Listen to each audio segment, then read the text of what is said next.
I live on a small farm next to Glacier National Park. It's nothing expansive, just a little old place my grandparents built that my family continues to live on. We raise chickens here, some pigs too, and we used to have cows. That brings me to my strange story. There's a reason we don't have cows anymore. Something killed them.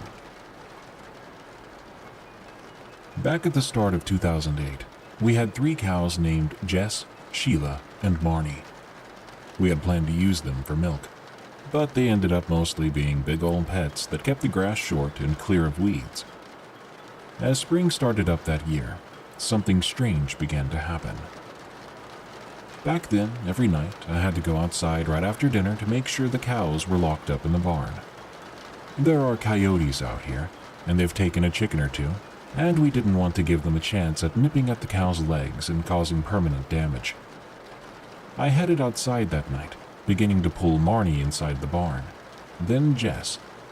As I went out to retrieve Sheila, I heard this bizarre rumbling moan from the tree line, which sat maybe 50 yards from the barn. I couldn't tell how deep in the woods the moan had come, but it didn't sound right. It wasn't like the scream or moan of a person or any animal I'd ever heard. It sounded so alien to me. It gave me goosebumps, and immediately I wanted to go back inside. But I knew my parents would be mad if I went inside without fetching Sheila first. I sighed, gritted my teeth, and walked towards the old girl.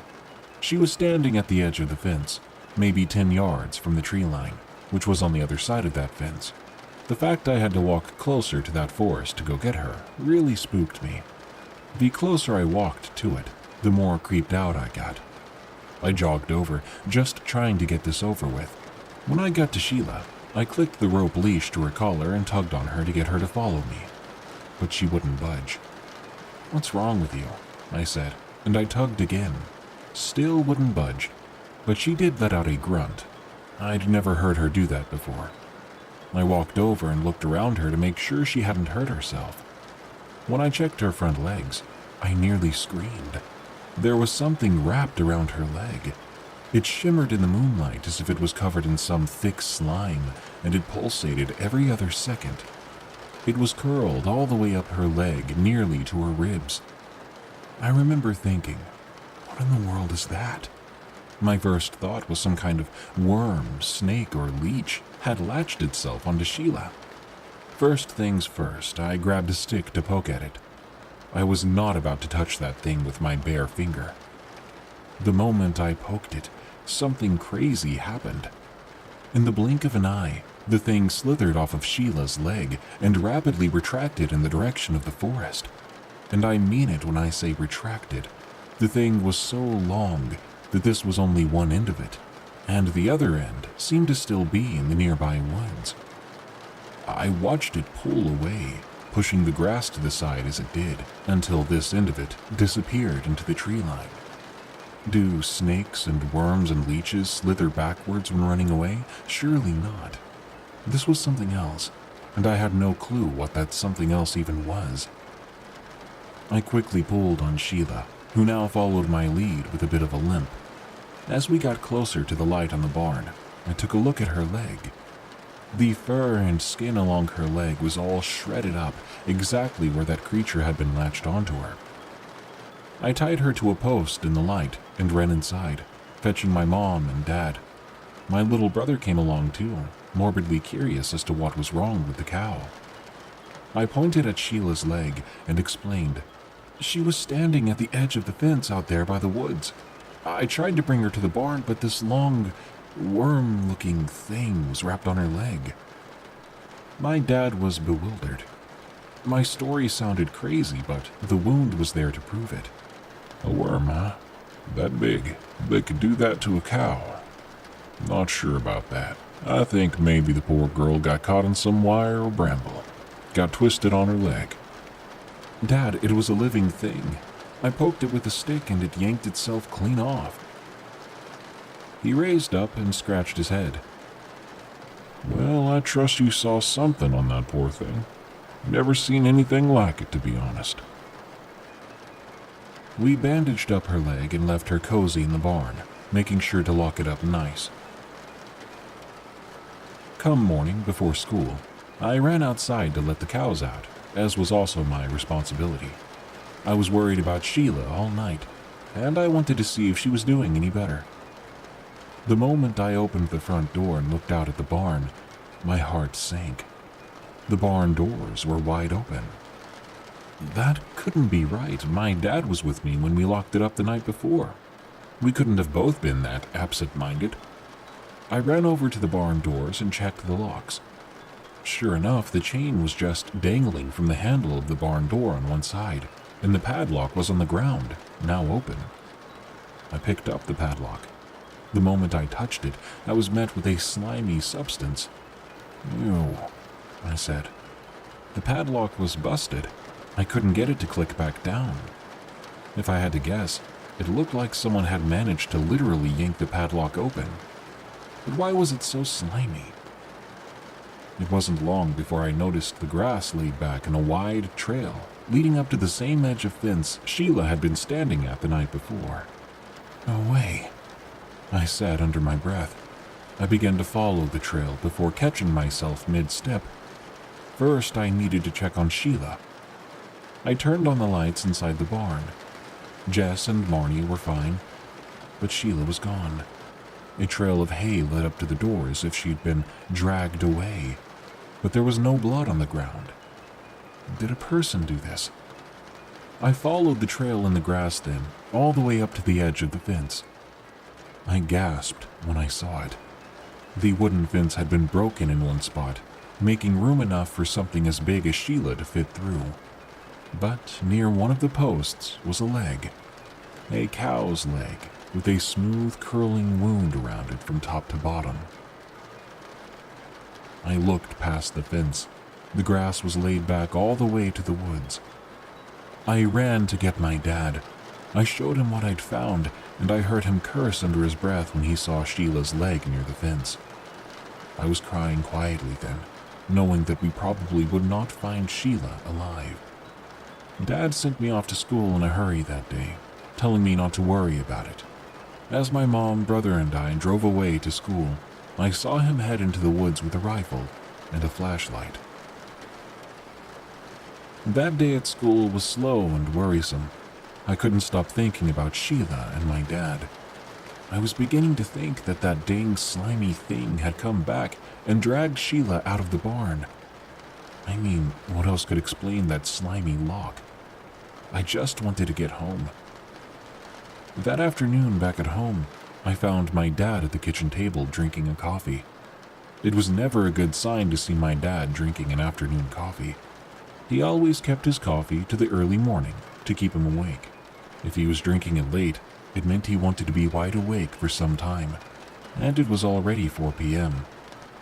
"Did you find her?" I asked. Yep, I'll tell you, but don't tell your brother.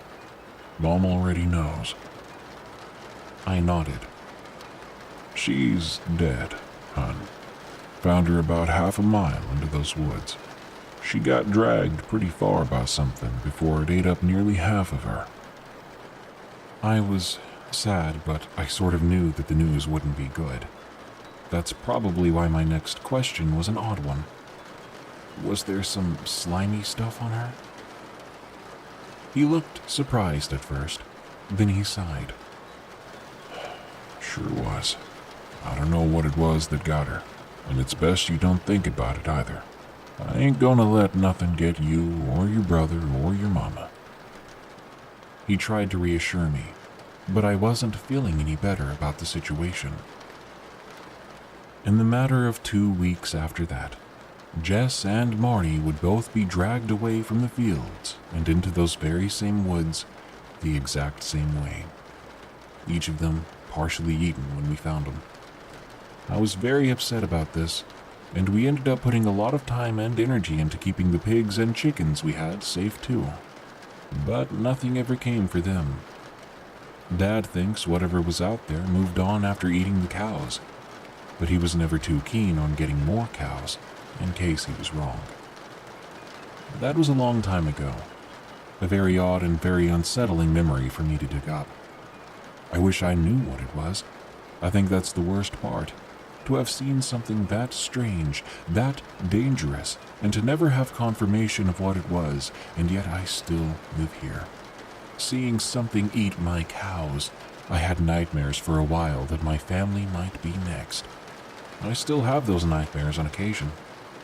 Maybe it's still out there somewhere. Maybe there's more of whatever it is. I've always thought that the slimy worm thing was just an appendage of a much larger creature. I guess I should be happy I never saw the rest of it.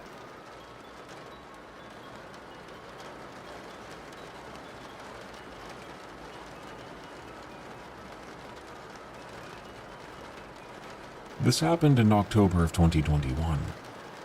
I've lived in North Alabama my entire life, save for living in Mississippi when I had college classes. I'm a girl, but I've always been a sort of son to my parents, especially my dad. He had raised me hunting and fishing every chance we could get. He taught me how to walk quietly in the woods, how to stop every few steps to look around and listen to the woods and your surroundings. You'd think that with his background I'd be pretty comfortable spending my time in wooded areas, or just in rural outdoor areas in general. For the most part, I am.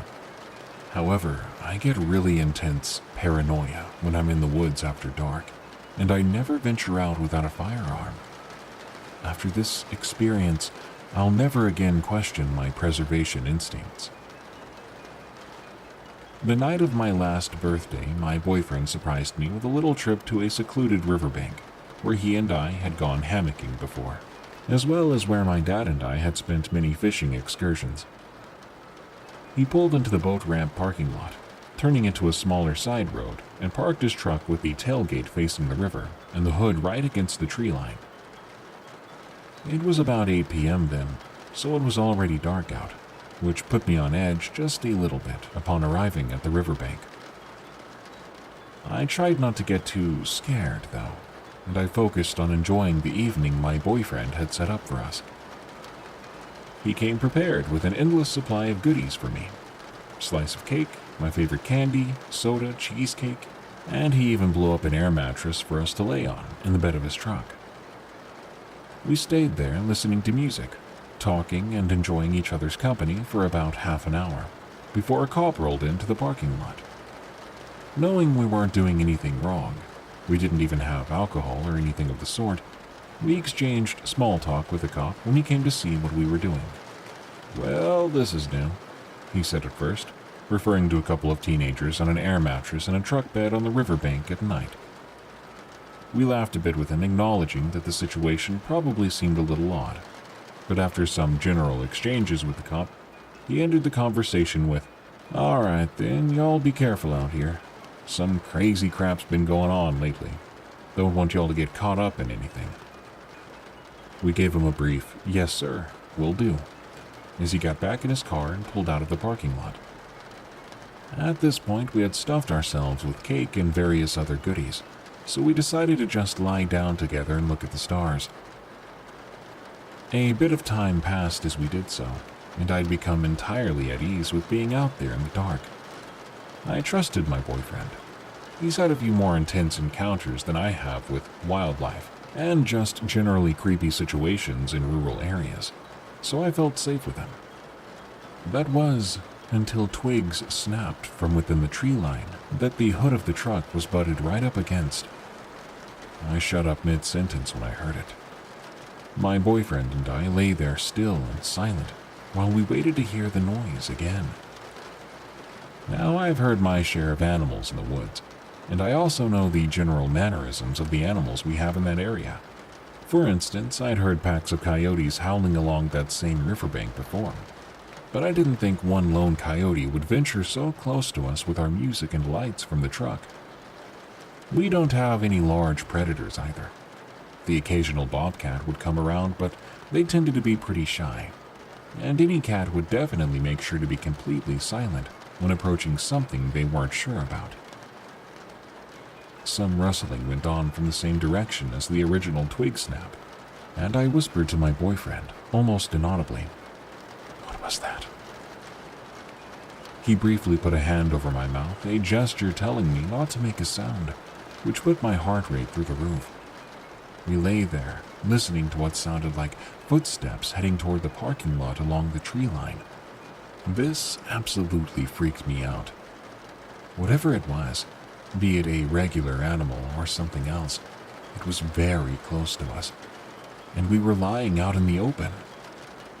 These sounds traveled out of earshot, but we remained still and quiet for a bit longer to make sure whatever it was had gone far enough away from us for us to safely move around without imminent threat. I was close to tears by then, anxiously suggesting to my boyfriend that we should pack it up and leave, while he insisted that we would probably be fine staying a little longer.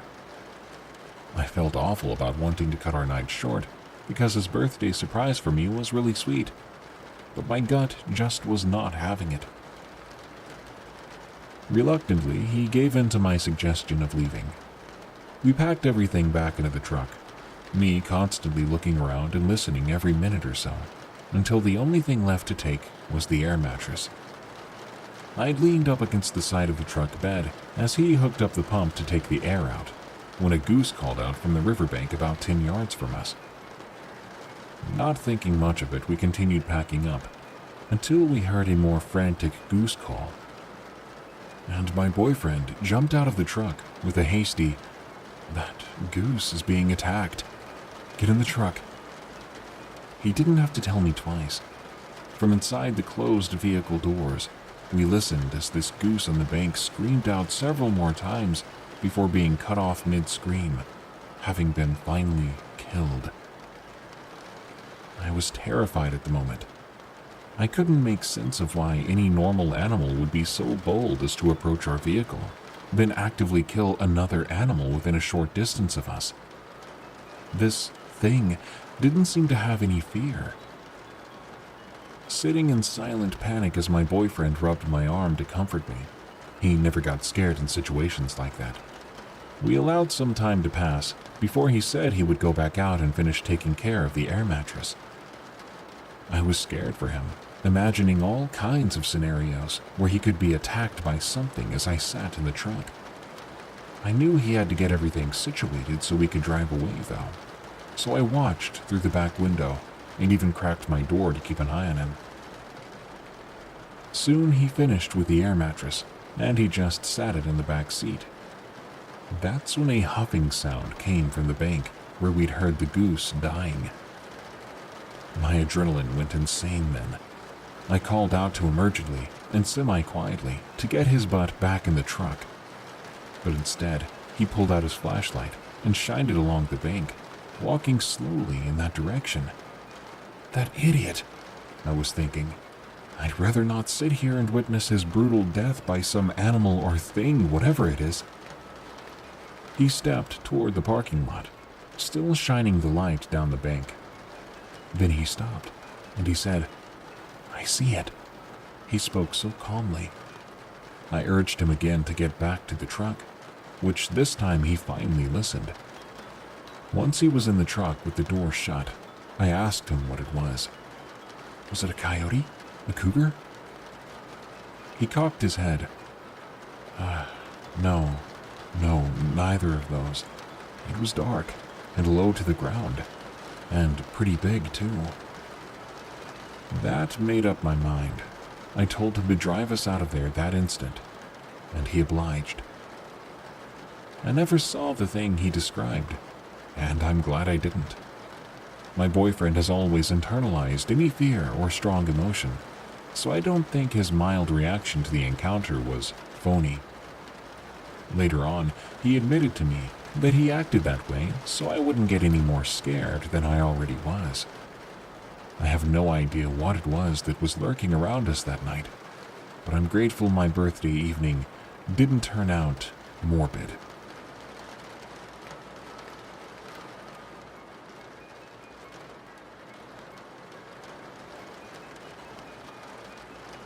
When I was 12 years old, my great-grandfather passed away.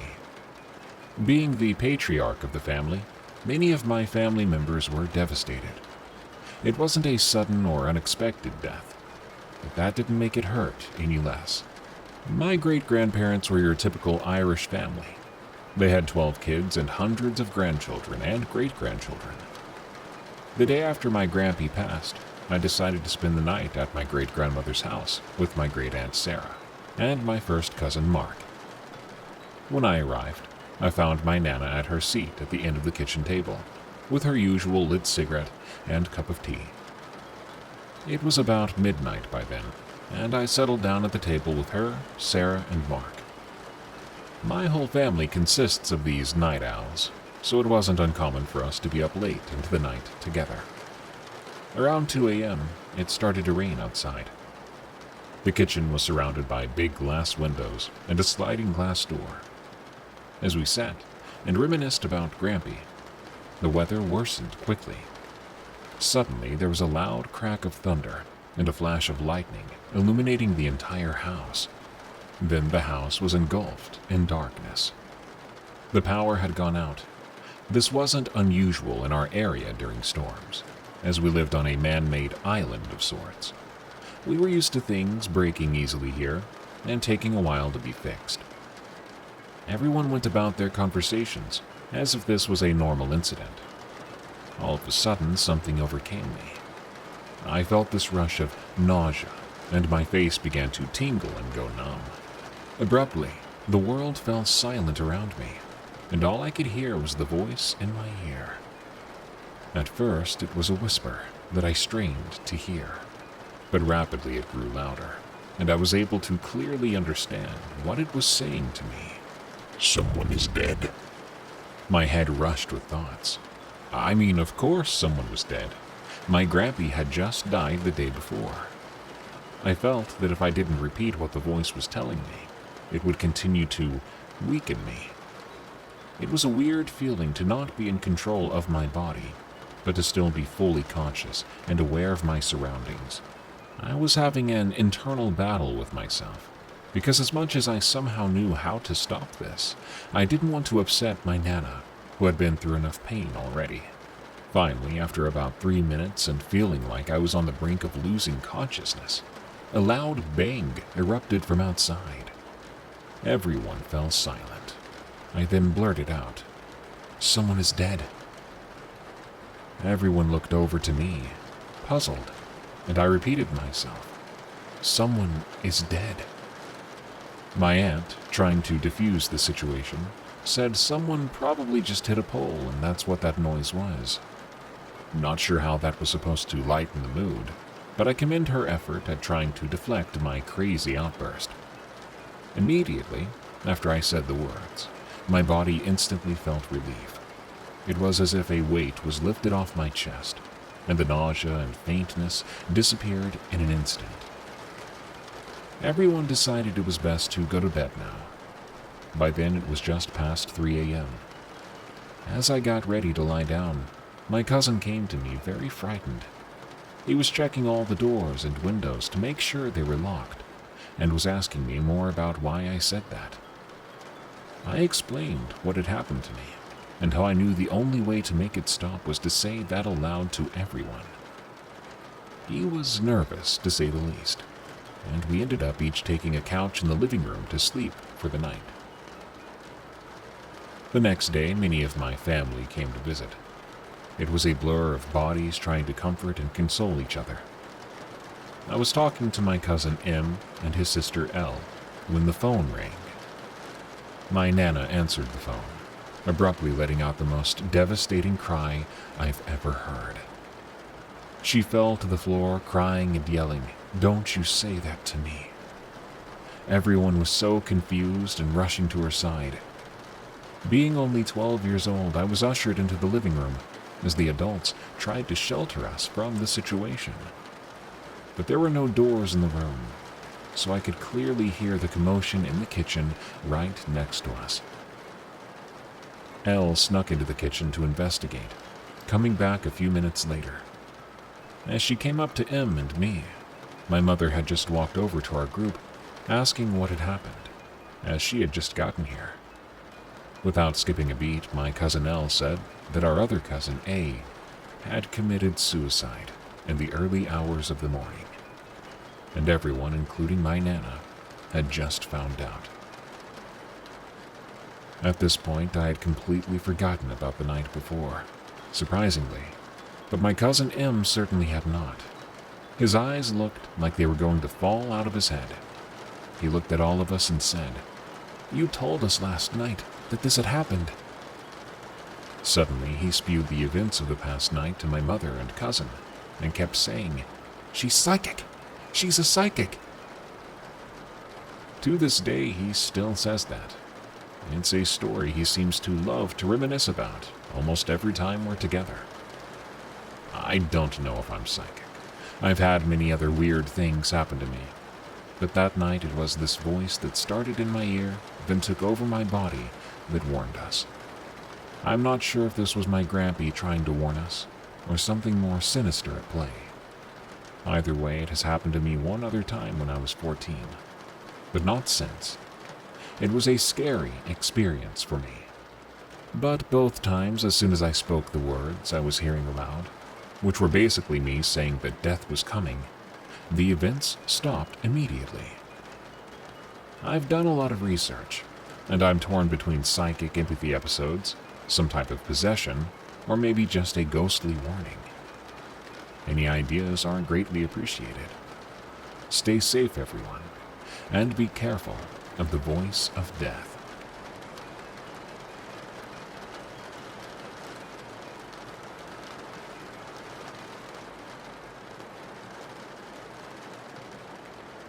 I was never a firm believer in the paranormal, but I've always loved listening to people's strange encounters.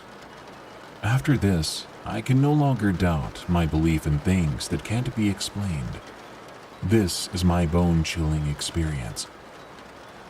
This story happened in 2020 during the pandemic.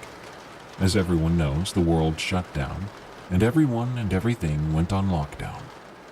As for me, I got a lot of time to practice what I love, and that is baseball. I live in Montana around Glacier National Park.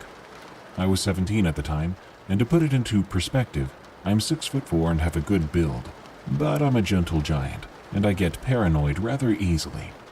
I know, right? Big guy that gets scared. That's me. Now, I have a huge backyard and 78 acres of dense forest.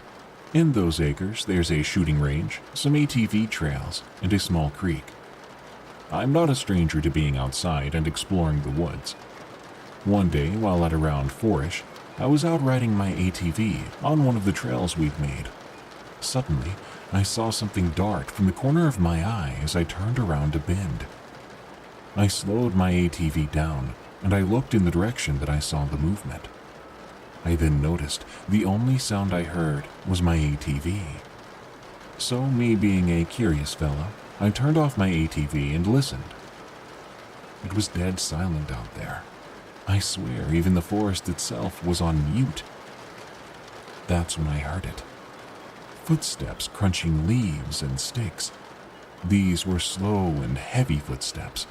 I could tell it was deliberately trying to be quiet. Then, no later than 5 seconds after I turned off the ATV, the footsteps stopped. Growing up outdoors and in the woods, when it goes dead silent like that, when not even the bugs are heard, that means something dangerous is on the prowl. My mind began to race as I realized there was a predator around here somewhere, and that I needed to leave. After all, there are bears in my area, and we've seen plenty of them on our property. I was not in the mood at the time to deal with one. Right as I was about to turn the key to my ATV and start it up, I heard a singular tongue click sound. As if whatever it was trying to get my attention. Heck no, I muttered as I turned the key and sped away from there as fast as the ATV could go. But sadly, that was only the beginning of my experience. I sped home and ran straight inside, telling my mom, who was cooking dinner at the time. She paused and looked at me with the most confused look on her face. I knew she didn't believe me, but I asked what it could have been. There was no way a bear made that tongue-clicking sound and walked on what sounded like 2 feet. My mom brushed it off, saying maybe it was just my imagination, Or maybe it was an exhaust pop from the ATV. Yeah, I guess, maybe, I said, even though I knew that was not an exhaust pop. A couple of days later, I stopped thinking about the entire thing. A few weeks went by without any problems until one day, while I was outside with my German Shepherd, Rusty, playing some baseball with him around dusk, I hit a baseball into the woods and he went to fetch it to bring it back to me. However, he stopped dead in his tracks and began to stare into the woods. I saw his ears starting to twitch. I was confused at this sudden behavior, so I called his name about 4 times, but he didn't budge. He stood there, still, staring at something in the forest. Then, here's where it gets crazy. He suddenly backed up, real slow, and starts to growl, baring his teeth and snarling and barking and just going straight up berserk. He's a family dog that has been with us for many years, and not once has he ever acted like this. My mind was in a panic, because I'm like, oh crap, he just teed off something, possibly a bear. I start to run over to him, making really loud noises to see if I could scare off this bear, or whatever it was. That's when it jumps out at Rusty. I must have been 30 feet from Rusty at this point, and I was dumbfounded, horrified. The creature that jumped out was like another German Shepherd, but twice his size. It had dark brown fur. It had the head of a German Shepherd, but its eyes were bloodshot, and they were glaring at me. Its legs were all bent backward. It had human hands with claws that looked like daggers. It stood about 6 feet tall, and it seemed extremely skinny, as if it was malnourished. Instantly I knew from the stories I'd heard that this was a dogman or werewolf. It completely turned its attention from Rusty to me and started to growl, slowly creeping towards me. My heart hit rock bottom. My whole body just went numb. My instincts screamed at me to run, and I suddenly had the biggest adrenaline boost ever. But I was not about to let my dog get absolutely shredded to pieces. I've heard about the damage they can do to deer and animals. It charged at me then, snarling and covering 15 feet in what seemed to be only 2 steps. This beast was filled with such rage and hatred. Desperate and in a panic, I swung the metal bat I still had in my hand as hard as I possibly could. It connected with the thing's face. When I hit that dogman or werewolf thing, I knew I'd racked up something in its head. I heard a loud clink as it staggered backward and almost fell completely over. Then Rusty went for it, biting at its arm as it let out a small howl. With a quick and powerful smack, Rusty was sent flying several feet in the opposite direction. My heart pounded, seeing Rusty on the ground. I felt scared, but also angry now. I swung the bat again, connecting once more, but leaving a noticeable dent in the bat. I swung again, and this time I swear I dislocated the thing's jaw. It tried to snarl at me again, but this time a weird sound came out of its mouth. The best way I can describe it was a drunk growl. It even seemed surprised that it sounded different. It paused and had a humanoid look of confusion on its face as it shook its head, realizing the damage. Then its bloodshot eyes stared right into my soul, and I saw the rage only build up more inside of it. I knew my metal bat would not be a match for it anymore. I raised it up again to swing, but thank the heavens above there was a gunshot. The beast was hit by a .30 caliber round from my dad's custom hunting rifle. I snapped my head back toward the house to see my mother with the rifle in her hands, aiming another round as she screamed to get back. She fired again, hitting the creature in its leg. It howled a painful, forced howl as it turned around and ran back into the forest. I sprinted over to Rusty, picking up the huge dog and running back to the house with my mother scanning the tree line. As she did, she backed up into the house with me. We got inside and locked all the doors and windows. She runs up to me, hugging and kissing my face, praising the Lord I was okay. She admitted she saw the whole thing, then ran and grabbed my dad's rifle out of the gun safe. She then ran outside just in time to shoot it. She turned to Rusty and told me to examine him while she kept watching the tree line. She had the gun at the ready. Rusty had no major injuries, thank goodness. There was a cut on his shoulder, and that was about it. We called the police and told them about everything that happened. I broke down, letting all my emotions flow freely, and to our surprise, they explained they'd been getting calls about this weird dog that had been running around town lately. We called my dad and explained the whole thing. He ended up leaving work early to come home. To be safe, we stayed at a relative's place for a while, and we ended up selling that house, which was honestly quite sad, but maybe it was the right thing to do. Due to the experience, we moved closer to town.